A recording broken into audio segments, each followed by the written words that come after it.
Magandang gabi po. Ito po ang latest update natin ngayong araw, August 27, 2026. Patuloy pa rin umiiral sa ating bansa yung southwest monsoon o yung habagat. So expected na nga po natin na bukas ay mataas ang tsansa ng pagulan. Kaya iba yung pag-iingat at paghahanda para sa ating mga kababayan, lalong-lalo na nga po sa western section ng ating bansa.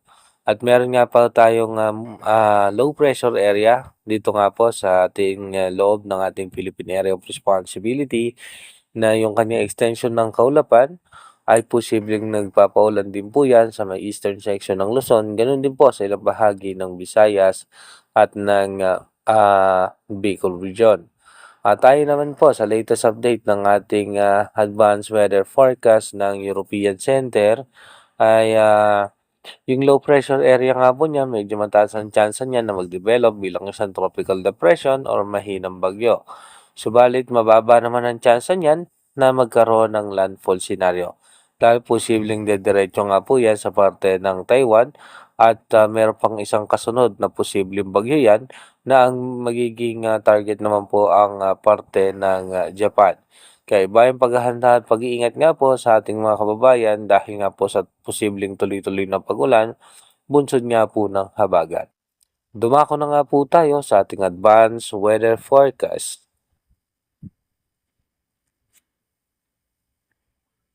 Dito nga po sa ating advanced weather forecast, bukas nga po, no, August 28, sa umaga nga po may mga tsansa na ng mga biglaang pagbuhos ng pagulan. At pagdating nga po ng gabi, asahan po natin mas mataas ang posibilidad ng mga pag-ulan.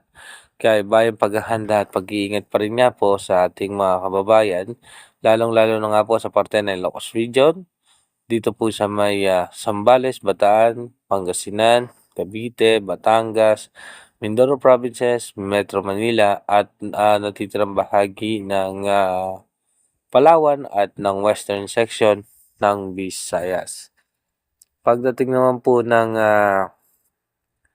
kinabukasan, August 29, so expected na natin na posibleng mag-develop yan bilang isang tropical depression at asahan naman natin na habagat pa rin ang makakaapekto sa ating bansa. Sa umaga pa rin, may mga pag-ulan na nga po, no, sa may western section ng ating bansa at pagdating nga po ng gabi, mas expected na nga po natin na mas matataas ang mga posibilidad ng pag-ulan. At pagdating naman po ng August 30 ng umaga, tuloy-tuloy pa rin po makakaranas po tayo ng pag-ulan. At kung mapapansin nyo nga po, yung posibleng sama ng panahon o posibleng bagyo na yan ay magiging almost stationary, no, yung kanyang posisyon at tuloy-tuloy po na makakaranas ng pagulan ang western section ng ating bansa.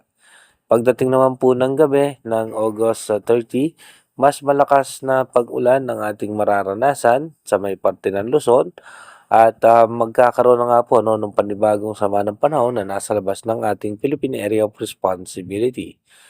Pagdating naman po ng August 31 ng umaga, mataas ang posibilidad ng pagulan sa western section ng ating bansa. Kasama po dyan ang extreme northern Luzon at mabagal pa rin nga po yung pagkilos nitong nasabing posibleng bagyo.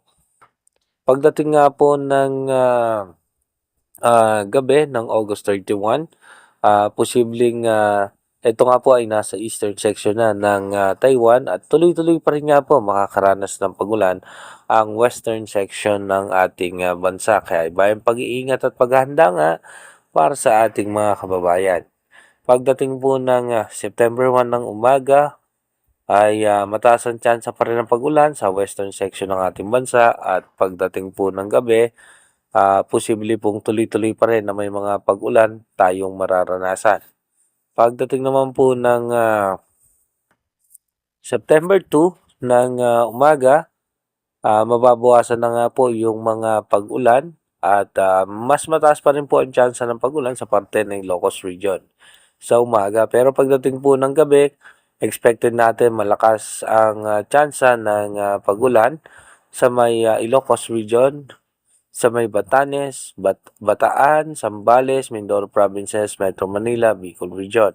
Habang yung panibagong bagyo naman po ay nakikita natin dito sa ating monitor na nasa labas ng ating Philippine Area of Responsibility. Kung mapapansin nyo nga po, no, yung bagyo na nasa parte ng Taiwan ay posibleng mag-recurrent o bumalik, no? At patungo naman po yan ng Japan. At aatake pa rin po niyan yung habagat na magdudulot ng pag-ulan sa ating bansa. Pagdating nga po ng gabi, ay posibleng nasa Japan na yung naunang bagyo at tuloy-tuloy nga po no, nahatakin yun yung habagat na magdudulot ng pag-ulan sa ating bansa. Habang yung isang bagyo pa ay nasa labas pa rin po yan ng ating Philippine Area of Responsibility. Asahan pa rin natin by September 4, maulan sa umaga at pagdating po ng gabi, mas malalakas na pag-ulan ay posibleng maranasan. Mataas naman ang tsansa na posibleng malusaw yung mabubuong bagyo na nasa labas ng ating Philippine Area of Responsibility. Inuulit ko po, yung ating advanced weather forecast is possible scenario pa lamang po yan. Malaki pa rin ang tsansa na magbago po lahat dyan. Kaya manatili tayong tumutok sa ating advanced weather forecast para malaman nga natin yung mga posibleng sama ng panahon na makakaapekto sa ating bansa. Mag-iingat po tayo palagi. God bless po sa ating lahat.